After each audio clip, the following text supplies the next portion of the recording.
Hi நண்பர்களே, welcome back to the trending சமையல். இன்று உங்கள் எல்லாருக்கும் ரொம்ப பிடிச்ச ஒரு அருமையான ஒரு கிறிஸ்பியான டேஸ்டியான ஈவினிங் ஸ்நாக்ஸ் ரெசிபி தாங்க பார்க்க போகிறோம். பொட்டேட்டோ கட்லெட் தாங்க செய்ய போகிறோம். கடலை வாங்குறதுக்கு பதிலாக வீட்டில் மிக ஈஸியாகவும் ஹெல்த்தியாகவும் செய்வது எப்படின்னு தெரியணுமா அப்படின்னா வீடியோவை கடைசி வரைக்கும் பாருங்கள். லைக் பண்ணுங்கள், ஷேர் பண்ணுங்கள். சேனலுக்கு மறக்காமல் பெல் ஐக்கானை கிளிக் பண்ண மறந்துடாதீங்க. மறக்காமல் ஆள் கொடுங்க. அப்போ தான் நான் போடுற வீடியோஸ் உங்களுக்கு உடனே வரும். வாங்க கிளம்பலாம்.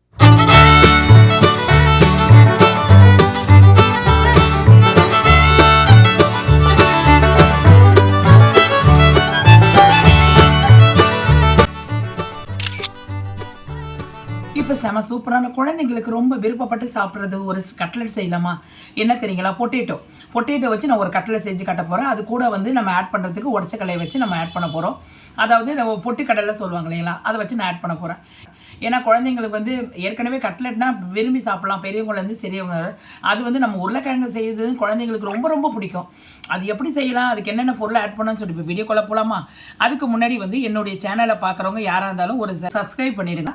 ஆல் என்ற ஆப்ஷன் ஒன்று இருக்கும், நீங்கள் அதை தட்டி விட்டீங்கன்னா நான் போடுற வீடியோவில் உங்களுக்கு அப்படியே நோட்டிஃபிகேஷனில் ஒன்று அப்படியே 1 by 1 ஒன்று வரும் ஃப்ரெண்ட்ஸ். இப்போ நம்ம இதை எப்படி செய்யலாம்னு பார்க்கலாமா? அதுக்கு வந்து நான் ஒரு 5 உருளைக்கிழங்கு நான் எடுத்து வச்சுருக்கிறேன். அதுக்கு கூட வந்து நம்ம ஆட் பண்ணுறதுக்காக உடச்சக்கல்லை எடுத்து வச்சுருக்கேன். இது எப்படி நம்ம இப்போ செய்யறதுன்னு சொல்லிட்டு இப்போ பார்க்கலாம். இப்போ ஒரு குக்கர் எடுத்துங்க. குக்கரில் வந்து நம்ம உருளைக்கிழங்கை வேக வச்சு எடுத்துக்கணும். வேக வைக்கிறதுக்கு முன்னாடி ஒரு ட்ரிக்ஸ் சொல்கிறேன் நான். அதாவது கொஞ்சம் லைட்டாக வந்து ஏர் வந்து இதில் வர்றதுக்கு வந்துச்சுன்னா சீக்கிரமாக நல்லா வெந்துடும். சீக்கிரமாக நம்ம வந்து தோல் உரிக்கிறதுக்கு இந்த ட்ரிக்ஸை நீங்கள் ஃபாலோ பண்ணுங்கள். எப்போ நீங்கள் உருளைக்கிழங்கு வேக வச்சாலும் ஃபாலோ பண்ணிக்கோங்க. இது இப்போ வேக வச்சு எடுத்துடலாம். உருளைக்கிழங்கு நல்லா வெந்துருச்சு. தண்ணி நல்லா ஆறிட்ட பிறகு இதை பிறகு சுடுது கை, அதனால் கொஞ்சம் பார்த்துக்குங்க. அதாவது நம்ம கட் பண்ணோம் இல்லைங்களா, கட் பண்ணதுலேருந்து இப்படி எடுத்தோன்னா அழகாக வந்துடுது பாருங்கள். தோல் செம சூப்பராக வந்து பாருங்கள். அதுக்கு தான் இந்த ட்ரிக்ஸை நீங்கள் ஃபாலோ பண்ணிக்கோங்க.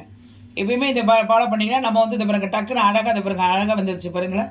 அந்த இது கட்டர்லேருந்து அழகாக வருது பாருங்கள். அது மாதிரி ஃபாலோ பண்ணுங்கள். அப்படியே இது பண்ணிவிட்டு டக்குன்னு வந்து ஒரு கிண்ணத்தில் எடுத்து போட்டுக்கலாம். நம்ம எல்லாத்தையும் உரித்து நம்ம வந்து அந்த கிண்ணத்தில் போட்டு வச்சிடலாங்க. உருளைக்கிழங்கு தோலை உரிச்சிட்டோம். அதை வந்து ஒரு மேஷர் போட்டு நல்லா வந்து உருளைக்கிழங்கு நல்லா வந்து மசிஞ்சிருக்கேன். கையால் கூட பிசைஞ்சிடலாம், ஆனால் வந்து சூடாக இருக்குது, அதனால தான் நான் வந்து மேஷர் வச்சு நான் இது பிசைகிறேன். இது ஃபுல்லாக வந்து நம்ம வந்து நல்லா ஃபுல்லாக வந்து நல்லா மையாக மேஷ் பண்ணிக்கோங்க. ஒரு அரைக்க வேண்டிய ஒரு பொருளெல்லாம் அரைச்சிக்கலாங்க. இப்போ வந்து நான் வந்து 1/2 கப்பு வந்து உடச்சக்கல்லை எடுத்திருக்கேன். உடச்சக்கல்லை தான் இதுக்கு மெயினாக நம்ம இதில் சேர்க்க வேண்டியது, டேஸ்ட்டு கொடுக்கறதுக்கு. 1/2 கப்பு எடுத்திருக்கேன். 1/2 கப்பு அப்படியே கொட்டிடுங்க. அடுத்து நம்ம ஆட் பண்ண போனது 3 பச்சை மிளகாய், உங்கள் காரத்துக்கு தகுந்த மாதிரி ஆட் பண்ணிக்கோங்க. இதில் சேர்க்க வேண்டியதுங்க நல்லா வந்து ஜீரண சக்திக்கும் நல்லா வாசனைக்கும் ஏற்றதுக்கு வந்து நம்ம சோம்பு போடணும். ஒரு 4 கிராம்பு போட்டுக்கோங்க, 2 பட்டை, இது எல்லாத்தையும் சேர்த்து அதிலே போட்டுருங்க. இதெல்லாம் சேர்த்து நல்லா அப்படியே கொஞ்சம் பவுடர் அரைச்சிடலாம். இப்போது அரைச்சிட்டோம். இப்போ எடுத்து பார்க்கலாம். இப்போ பாருங்கள் நல்லா வந்து பவுடரை அரைச்சிட்டோம் நம்ம. இதை பாருங்கள் சூப்பராக, இதை பாருங்கள் பவுடர் மாதிரி ஆயிடுச்சு. இதில் நம்ம சேர்த்தது என்ன பொருள் உங்களுக்கு நல்லா தெரியும். 3 பச்சை மிளகாய், பட்டை, லவங்கம், சோம்பு, உடச்சக்கடலை, அவ்வளோதான் ஃப்ரெண்ட்ஸ். இதை தனியாக எடுத்து வச்சுக்கலாம். இது பவுடர் மாதிரி நல்லா அரைச்சி எடுத்துக்கோங்க. இப்போ உருளைக்கிழங்கு நல்லா மேஷ் பண்ணியாச்சுங்க. ஒரு 2 வெங்காயம் நல்லா பொடியாக வந்து மேஷ் பண்ணி வச்சுருக்கேன். அதையும் நீங்கள் இதில் போட்டுக்கோங்க. பொடியாக அரைச்சி போட்டோன்னா கொஞ்சம் நல்லாயிருக்கும். வெளியே நம்ம வந்து ஷாலோ ஃப்ரை தான் பண்ண போகிறோம். கட்லெட்டு வெளியே வராது. நீங்கள் கொஞ்சம் பெருசாக இருந்துச்சுன்னா வெங்காயம்லாம் வெளியே வந்துடும். வாசனைக்கும் டேஸ்ட்டுக்கும் வந்து கொஞ்சோண்டு கொத்தமல்லி போட்டுக்கலாம். கூடுதல் நல்லா டேஸ்ட்டு கொடுக்கறது கட்லெட் இஞ்சி பூண்டு பேஸ்ட்டு போட்டுக்கோங்க. தேவையான அளவு கரம் மசாலா போட்டுக்கோங்க. நல்ல டேஸ்ட்டு கொடுக்கும். கறி மாதிரி நல்ல வாசனை வரும். இப்போ தேவையான அளவு சால்ட் ஆட் பண்ணிக்கலாங்க. பாருங்க சால்ட்டு தேவையான அளவு ஆட் பண்ணிக்கோங்க. நான் ஒரு 5 உருளைக்கிழங்கு போட்டேங்க. அதுக்கு நல்லா டீஸ்பூன் ஃபுல்லாக நம்ம உடச்சக்கல்லை பவுடர் அரைச்சி வச்சோம் இல்லைங்களா, நம்ம 5 உருளைக்கிழங்கு போட்டோம். நம்ம ஒரு 3 டீஸ்பூன் நல்லா நிறைய பெருசாக போட்டுக்கோங்க. இப்போ டீஸ்பூன் ஃபுல்லாக போட்டுக்கோங்க. இப்போ எல்லாத்தையும் போட்டு மிக்ஸ் பண்ணிக்கோங்க. செம சூப்பராக இருக்குங்க. குழந்தைங்கள்லாம் அப்படியே விரும்பி நல்லா சாப்பிட்ற பொருள் இது. ஏன்னா வந்து ஆல்ரெடி வந்து குழந்தைங்க உருளைக்கிழங்குனாவே நல்லா சாப்பிடுவாங்க. அது கூட வந்து நம்ம உடச்சக்கல்லையும் ஆட் பண்ணிக்கிறதுனால பிள்ளைங்களுக்கு ரொம்ப புரதச்சத்து அதிகம் இருக்கும். நல்லா சத்து உள்ளது. நம்மளும் பெரியவங்களும் நல்லா சாப்பிடலாம். சூப்பராக இருக்கும். இது நீங்களும் ட்ரை பண்ணி பாருங்கள். ட்ரை பண்ணிவிட்டு எப்படி வந்ததுன்னு சொல்லிட்டு எனக்கு கமெண்ட் பாக்ஸில் சொல்லுங்கள். இது ஒன்றும் நம்ம அப்படியே எண்ணெயில் போட்டு நம்ம வந்து எடுக்க போகிறது கிடையாது. வடை மாதிரி தட்டி போடுறது கிடையாது. அப்படியே நம்ம ஷாலோ ஃப்ரை தான் பண்ண போகிறோம். எண்ணெயும் இதுக்கு அதிகம் தேவைப்படாது. ஆனால் வந்து நம்ம வந்து கடையில் போய் வாங்கி சாப்பிட்றத விட கொடுக்கறத விட அதிகமாக ஒரு பீஸே வந்து 20 ரூபா சொல்கிறாங்க, 2 பீஸ் வச்சு 20 ரூபா சொல்கிறாங்க கட்லெட்டு. ஆனால் அதை நம்ம வீட்டிலே பிள்ளைங்களுக்கு தேவையான அளவு நம்ம செஞ்சு கொடுத்தோன்னா பிள்ளைங்களும் ஹாப்பி, நம்மளும் ஹாப்பி.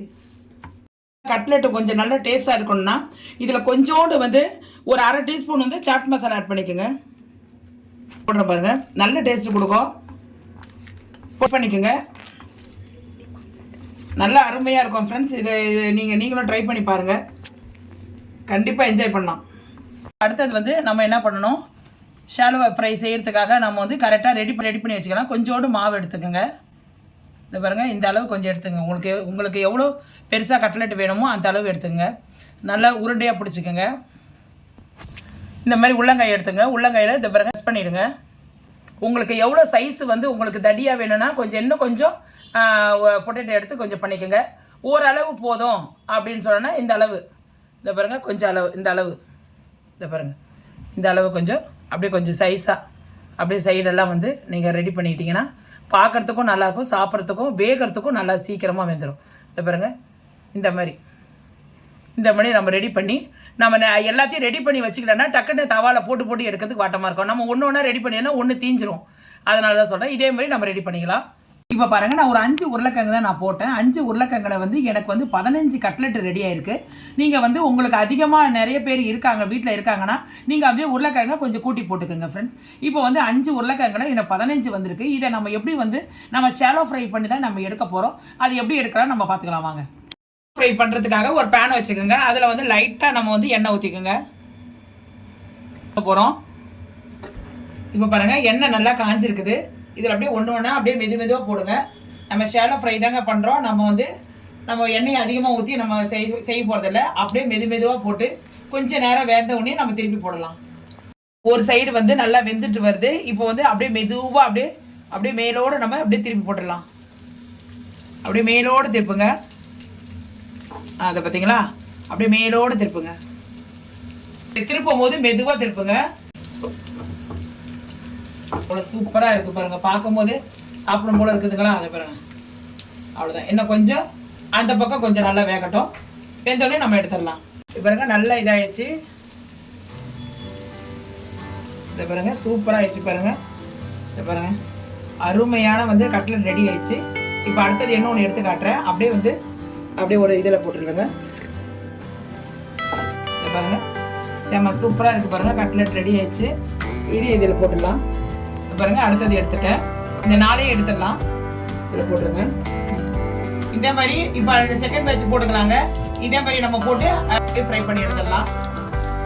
உங்கள் முன்னாடி நான் பொட்டேட்டோ கட்லெட்டு ரெடி பண்ணி உங்கள் முன்னாடி நான் வச்சுருக்கிறேன். உங்களுக்கு காய்கறி கூட நீங்கள் செஞ்சுக்கலாம். பச்சை பட்டாணி போட்டுக்கலாம், கேரட்டு போட்டுக்கலாம். இது உங்களோட இஷ்டம் தான். பிள்ளைங்களுக்கு நல்ல விட்டமின் அதிகமாக வேணும்னாலும் நீங்கள் வந்து கொஞ்சம் எல்லாமே அரிஞ்சு நீங்கள் இதை போட்டு இதில் ஆட் பண்ணிக்கலாம். நம்ம மாவோட நம்ம மிஸ் பண்ணோம் இல்லைங்களா, அதில் போட்டு நம்ம இது பண்ணிக்கலாம். எல்லாமே நம்ம கையில் தான் இருக்குது. நீங்கள் கடையில் வாங்கி கொடுக்கறத அவாய்ட் பண்ணிவிட்டு பிள்ளைங்களுக்கு நீங்கள் நம்ம கையாலே செஞ்சு கொடுக்க ஒன்று எடுத்து உங்களுக்கு நான் வந்து எப்படி இருக்குதுன்னு ஆட் பண்ணி காட்டுறேன். நான் பாருங்கள், செம சூப்பராக இருக்குது பாருங்கள். பார்க்குறதுக்கு இதை பாருங்கள் எப்படி இருக்குது பாருங்கள். நீங்களே பாருங்கள், அவ்வளோ அருமையாக இருக்குங்க. இதை பாருங்கள், அவ்வளோ சாஃப்டாக, அவ்வளோ கிறிஸ்பியாக இருக்குது. இதை பாருங்கள், இப்படிங்க பாருங்கள் எப்படி இருக்குது பாருங்கள். இதில் வந்து நம்ம குழந்தைங்களுக்கு வந்து அப்படியே வந்து நம்ம இது சாஸோடு தொட்டு சாப்பிட்றதுக்கு பிள்ளைங்களுக்கு நல்லாயிருக்கும். சாப்பிட்றதுக்கு நல்லா சூப்பராக இருக்கும் பாருங்கள். நீங்களும் செஞ்சு சாப்பிட்டு பார்த்துட்டு எப்படி வந்துச்சுன்னு சொல்லுங்கள் ஃப்ரெண்ட்ஸ். இப்போ பாருங்கள், செம்ம சூப்பராக நம்ம செஞ்சு முடிச்சுட்டேன். இதை நீங்கள் செஞ்சு பார்த்துட்டு எப்படி இருக்குது சொல்லுங்கள். பண்ணுங்கள், ஷேர் பண்ணுங்கள், சப்ஸ்கிரைப் பண்ணுங்கள். மறக்காமல் பெல் ஐக்கானை கிளிக் பண்ண மறந்துடாதீங்க. இதோடு உங்களுடைய விடைபெறுது உங்கள் அலமேலு. நாளைக்கு ஒரு புதிய வீடியோவில் சந்திக்க வரை உங்கள் அலமேலு விடைபெறுகிறேன். ஓகே, தன் பாய்.